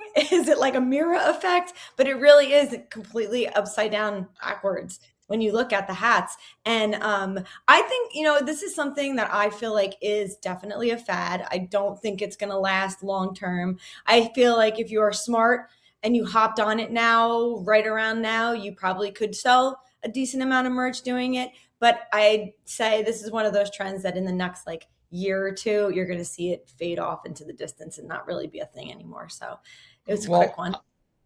I'm going to see what the morning's logo looks like upside down. Yeah, Maybe we could market that. I Let's see like if we can it. make a couple of bucks. We'll split it, Yeah, you and me, yeah. Don. Make Let's our do it. $8. My mother will buy one. That's about it. So maybe, Same with maybe me. she'll ask me for the $10 and then she'll send it in, and that's how Yeah. she'll buy it. I Some love people apparently love the look, but you already mentioned that for others, it's already kind of over because when it becomes mainstream, it's no longer cool and hip. But that's kind it. of a natural thing in fashion, It right? is. It really is. And I think the everyone in Dallas where the True Brands originated it and created it, they're like, are you serious? It's 6 years later. Why does everybody even care? We've been seeing that, their street style happened 5 years ago where they saw it and it was cool and everybody jumped on it. And now they see it coming to bigger cities like New York and LA. And we're usually the ones creating the trends. I think so when you see that happen and it's a little bit reverse where we're picking up on a trend. And I think that's only assumed that we create the trends. I do think that we just know how to hop on things in the way where no one knows that we maybe got it from somewhere else. So they do come from other small little areas of the country. But when a big city like New York or LA start creating it and bringing it in, you see it a lot more because of the density of the population. So that's something interesting to think about too. If somebody wants to try the trend without looking like they're trying too hard, is there a way to do it in a subtle way? I don't, this one, I feel like it's really out there. Like if you start seeing the writing upside down and backwards, you know that you're trying to make this happen. Got it. So, How about other yeah. men's fashion trends you're watching right now that could be the next big thing? This is like Yeah, I 2020 you all over know, again. it's hard for me because I mean, you know it. I think everyone here probably knows it by this point. I love something a little bit more dressed up. I think it's cool if you're going to do a trend like this to maybe do it with less color, look for black and whites and neutrals if you want to do the baseball cap style and if you're a brand that's looking to do that. But as for men's trends, I think we're seeing athleisure, if we're tying into that a little bit, is something that is men really like it, and they're getting into a little higher end designer stuff. They're not doing the really basic, go to a local sports store and do athleisure. They're spending the money on something that is matching, like that's a couple $100, which I am very surprised by because guys weren't typically into that. They didn't really spend the money on that, and now they are. And I think if we're going away completely from that sports look and we are talking about maybe getting a little bit more dressed up, more tailored looks, definitely more tailored looks. I love it. I'm happy to see that men are taking it, not wearing something so loosely fitting, like they're doing a bit of not tight jeans, but more tailored to their body, which we haven't seen in a very long time. I'm just glad that the trend that was around about 10 years ago, I guess, of the little cartoon character with the big smile and oh, I just did it. I just did it. I didn't mean to. It just kind of happened. But the middle finger, thinking that that's cool and funny, I found like gutturally offensive. I'm serious. And Yeah. I would see it like people put it on the back windshield Oh, of yeah. the back window of the cars. They had it on their caps. They had it on, and they just thought it was cool and cute. And you had kids, high school kids, all over. There was every picture, every high school kid had to have a picture where they're sticking up their middle finger. I guarantee they don't even realize what it means. But it was Oh, so no. patently offensive. And like, Yeah. what moron thought this was a good idea to launch and make pop? But I'm just glad that one's gone. We don't even have to get Yeah. into that. I don't even want to talk I about it. think The fact that I no, just I like think that there's slogan. a lot less logos too. That's definitely a good thing. I personally think I stay away from a lot of that. So I'm glad to see guys aren't doing that as much too. I'm with you. All right. The website is livetheglamour.com, livetheglamour.com, just like Anna Wintour with an O-U-R, on New Jersey resident fashionista, Dawn Del Russo, our dear friend. Thank you for coming on again. We'll see you next week. Thanks, Ken. See you next week. You bet, Dawn. All right. It's 8:30 when we come back. Recognizing the signs of a stroke can mean the difference between a full recovery and a permanent disability. Very important. We're going to be talking about that next.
Very good morning. It is Tuesday, August 4th, 2026, 70 degrees now. It's a perfect morning, quite literally a perfect morning out. Beautiful.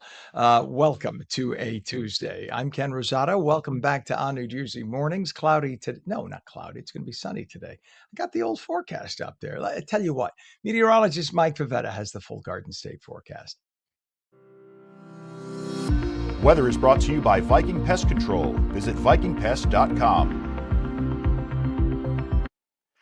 We had so much beautiful weather to wrap up yesterday. So if we could just bottle it up and spread it all throughout the day, well, that's actually what you get with today's weather. Yesterday afternoon featured that late day clearing that dropped the humidity, brought out the sunshine, and now that continued clearing lasts throughout the day today with very comfortable conditions, especially in northwestern New Jersey, where we've seen a temperature drop from earlier today down to 20 degrees cooler than that time yesterday. Even over toward Morristown, 13 degrees cooler. Same for you in Mount Holly beach locations, also much cooler and drier. And the dry is the key considering how low the humidity will feel throughout this afternoon, especially in the northwestern corner of the state. Down the shore, still a little bit of muggy weather due to that wind off of the water. And with that today, we enjoy all of that pleasant weather. So a little bit of an extra breeze out of the east that keeps some clouds around well down the shore.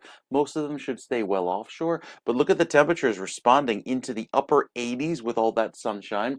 Then once we get to tomorrow, we're back to the humidity, back to more of a drizzly feel, especially with some spotty showers coming through.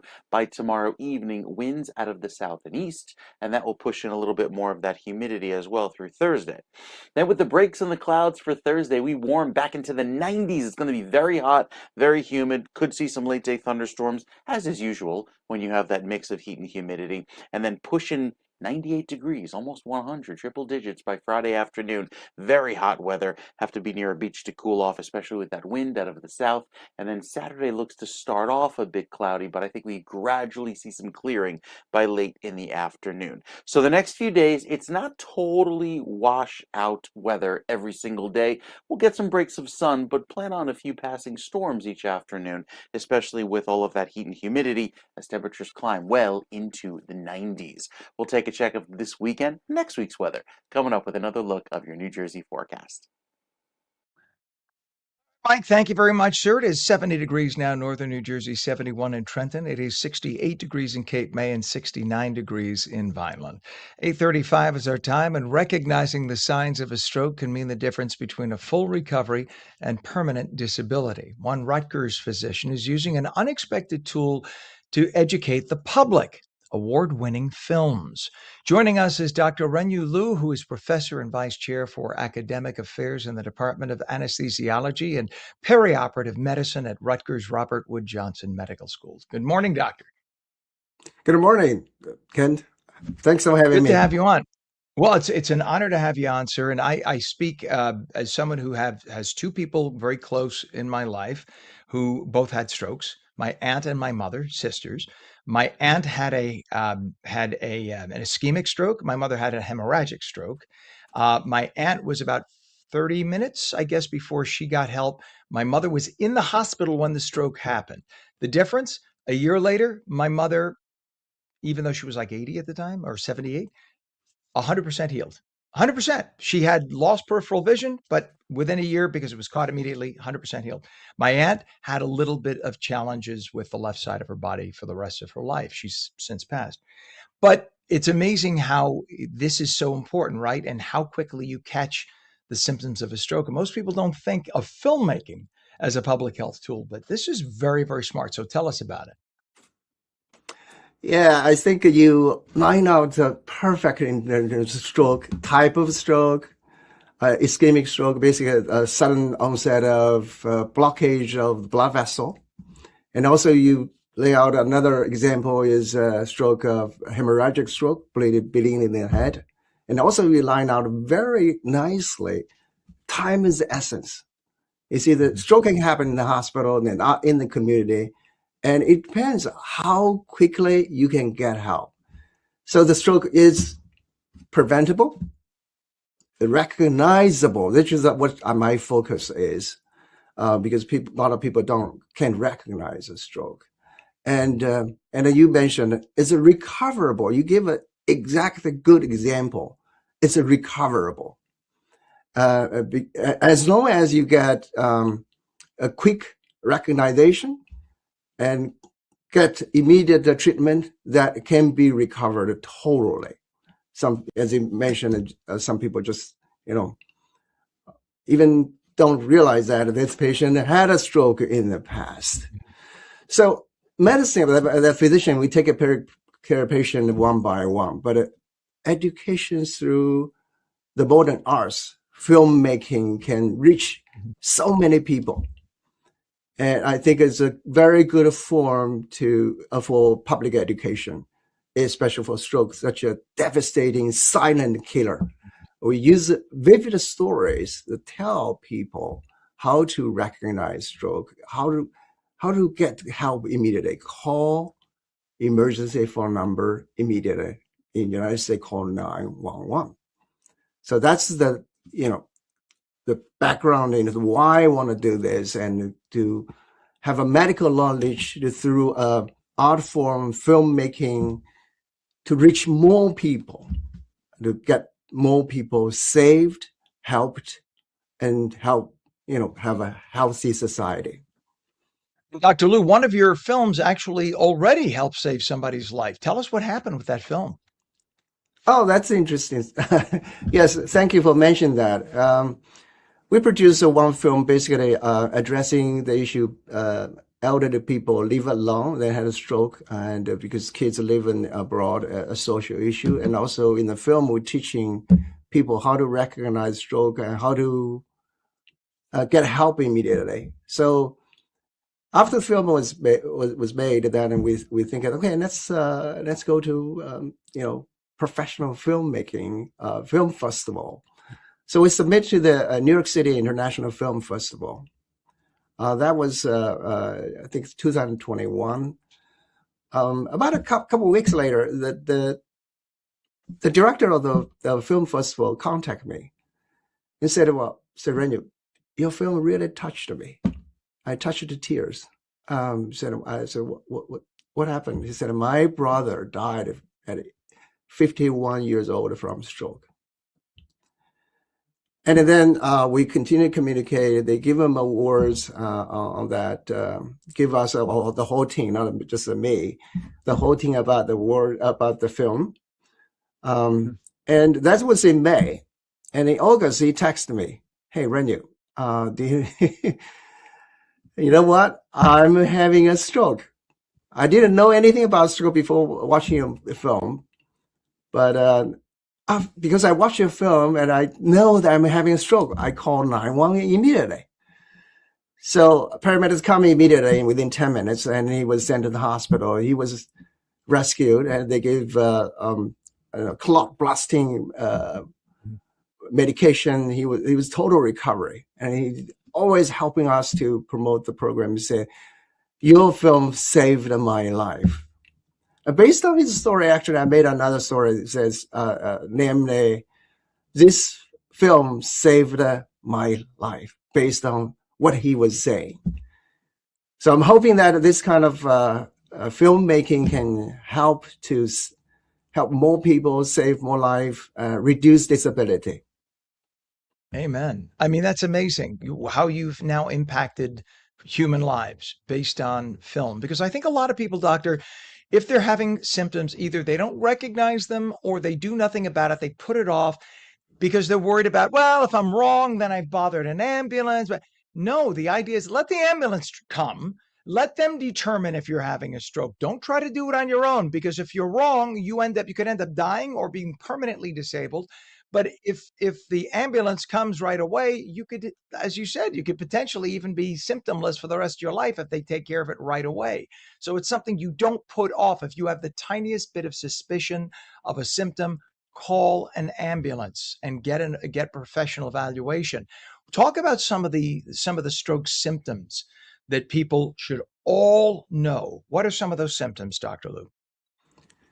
Yes, the common symptoms, basically, there are their acronym being used called a FAST, F-A-S-T, means the face, arm, speech, the facial drooping, arm weakness, and speech, slurred speech, then call 911.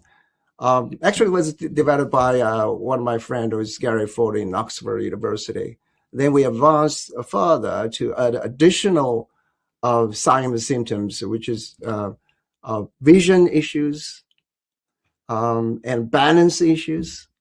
We call it a fast B. Basically, this is a new tool we're developing, fast B, BEE. We use a cartoon because the E represent emergency EMS call. So use this a new acronym. We're hoping that we can save more people. It have a very easy way to remember, and also cartoon into it. We call it a Fast B. That's a new program we're developing to try to help more people. Understand also, we one of my focus was using, try to pass the language barrier. If somebody don't get Fast B or fast or B fast, people were using English words. We converted into a new way for non-English speaking people. Called Stroke 911. We link the stroke sign and symptoms to emergency phone number because, as you mentioned, it's the don't wait, call 911. So, for example, ask people repeat a 911 if the person cannot repeat a 911.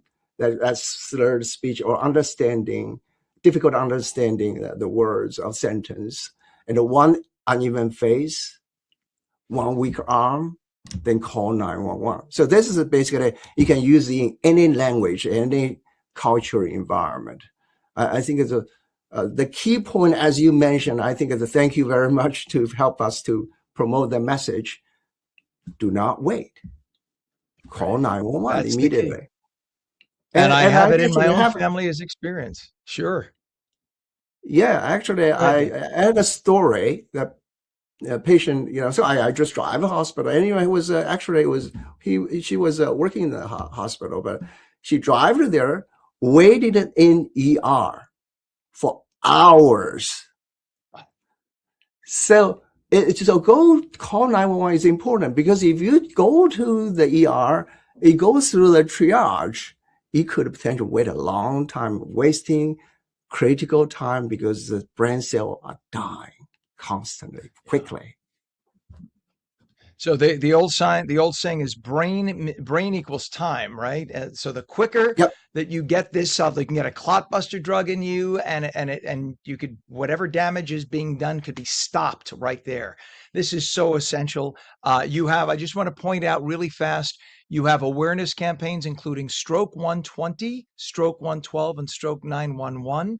We're running out of time here, so I got to cut right to the quick, but I want people to look you up, find more information. Is there a website, doctor, for people to check out more information?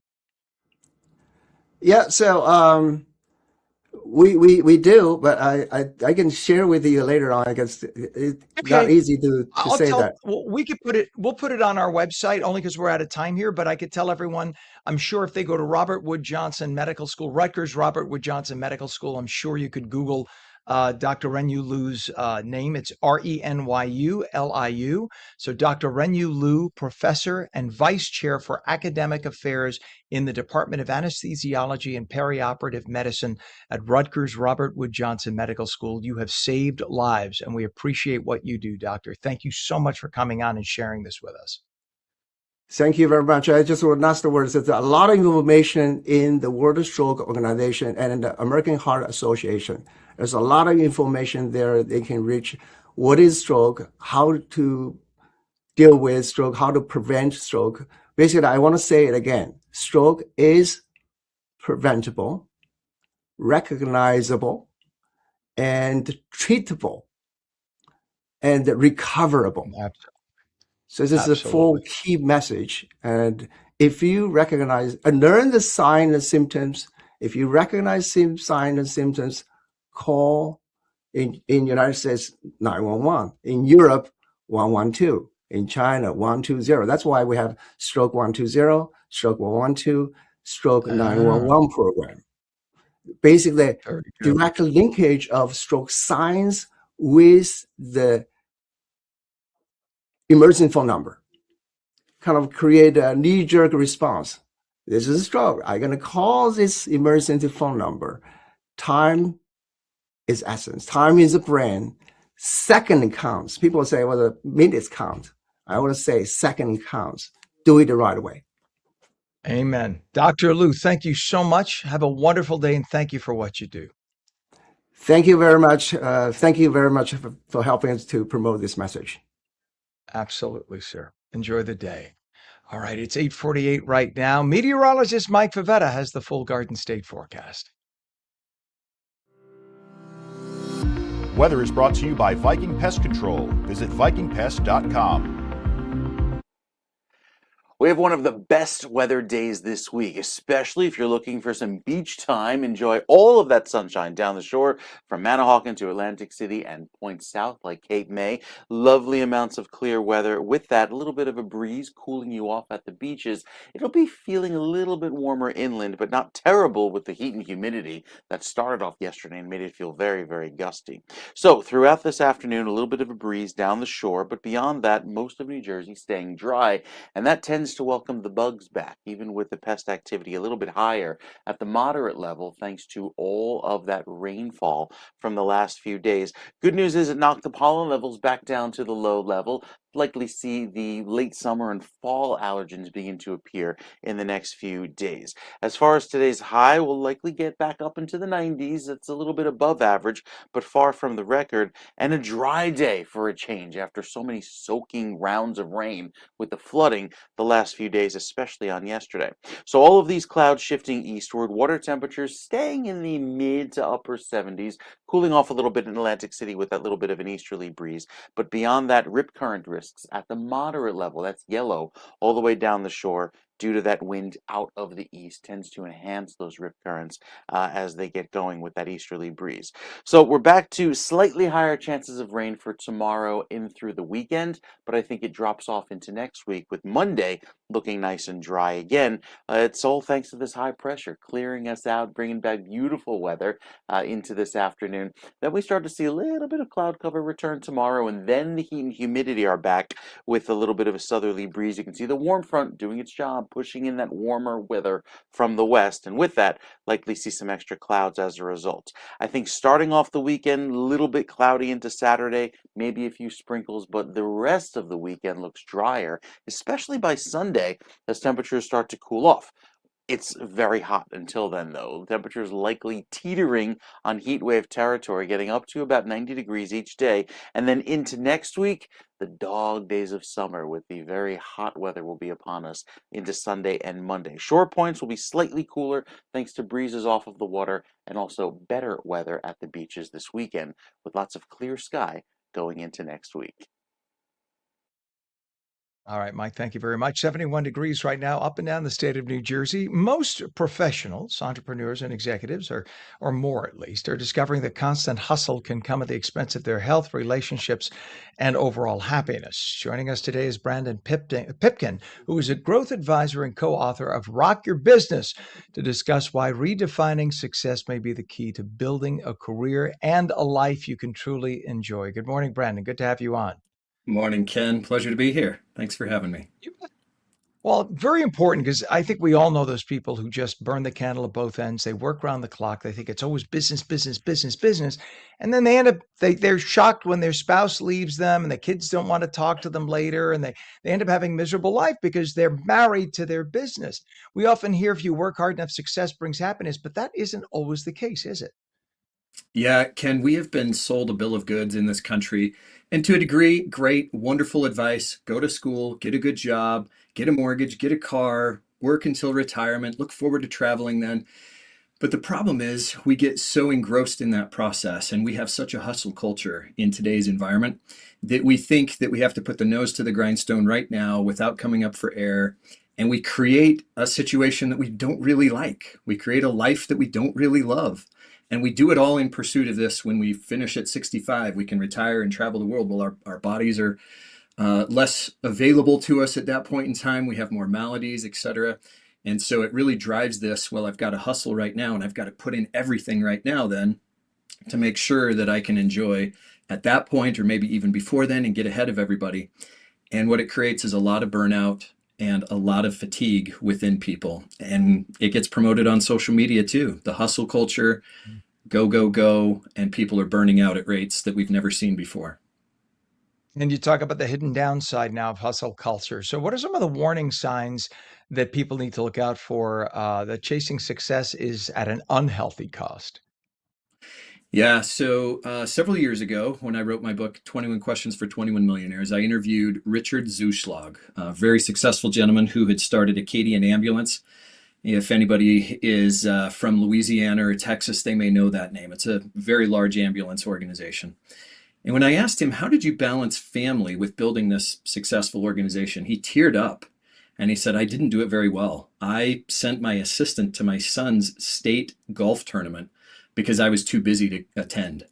And then he started crying and he said, my wife is a saint and she stuck with me and I am so grateful for that.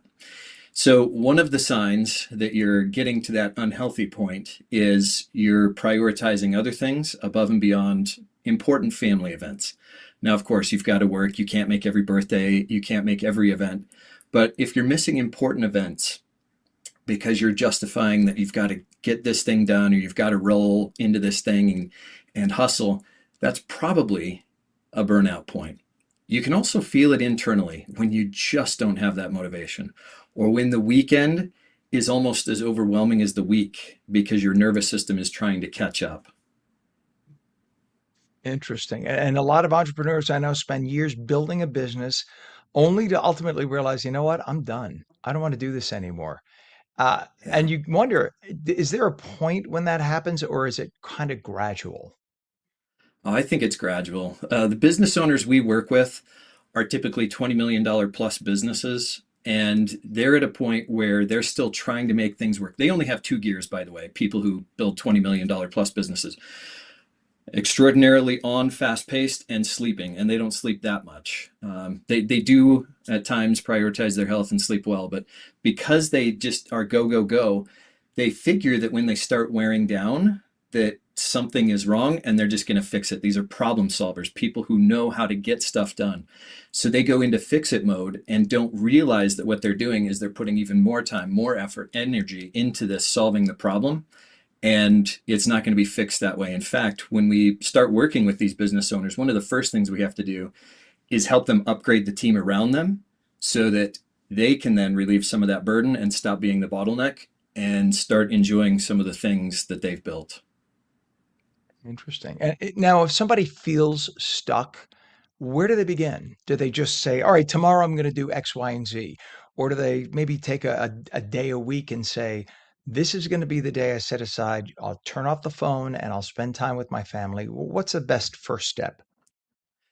One of our clients, a $100 million plus organization, wisely, the CEO made a policy that there are no meetings on Friday afternoons, and this is personal development time. And the idea is you're going to be doing some sort of personal development, whether it be reading a book, attending a seminar, doing other things that are not checking email or going to meetings. And then by keeping that time, call it sacred, what he's promoting is we will have a balanced lifestyle here at this organization. We also have other clients who make family a part of the work organization. And so it's not a question of, can I take off 15 minutes early to go to my son's soccer game? It's assumed, it's promoted, it's, oh, we all know Billy, wish him luck at the soccer game. And even sometimes the others at the organization are coming with. Now, when you have that kind of an environment, you get much more done during the workday and you're much more productive while you're there. Michael Goodnight, the founder of SAS in North Carolina, software, he understood that. And he was one of the first people to build a campus around human needs with a barbershop and daycare right on site. And it wasn't because he wanted his employees to work longer hours. It was because he thought it was so ridiculous that somebody would go during their lunch break to get a haircut or go after hours when it was their family time. He said, just do it right now while you're here with us. And ultimately, productivity increases when that happens. So if you're not a business owner and you're an individual, one thing I would encourage you to do is take stock of the hours that you're working and start to carve out those little moments where you put the phone away, turn it on silent. Those are some of the best days I've had in the last several years. Turn it on silent, turn it off, and just have 20 minutes of uninterrupted time with the people you care about. Working in broadcasting the years I've done now, almost 40 years.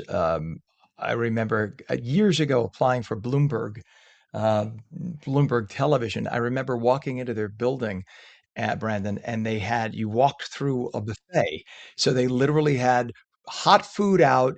Then off to one side, they had a glass enclosed daycare center so people could bring their children right there and keep an eye all day on the kids while they were working. Isn't that And they great? had pet care, they had a dry cleaner. It was literally a community in the office setting. And if you needed to get out early, all I had to do was say, I need to get out early today.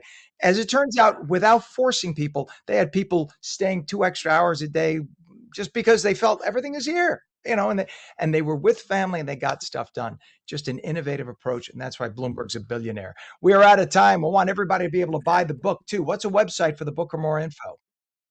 Rock Your Business is available at Amazon.com in all of its formats. Autobahnconsultants.com is the website. Autobahn spelled like the German highway.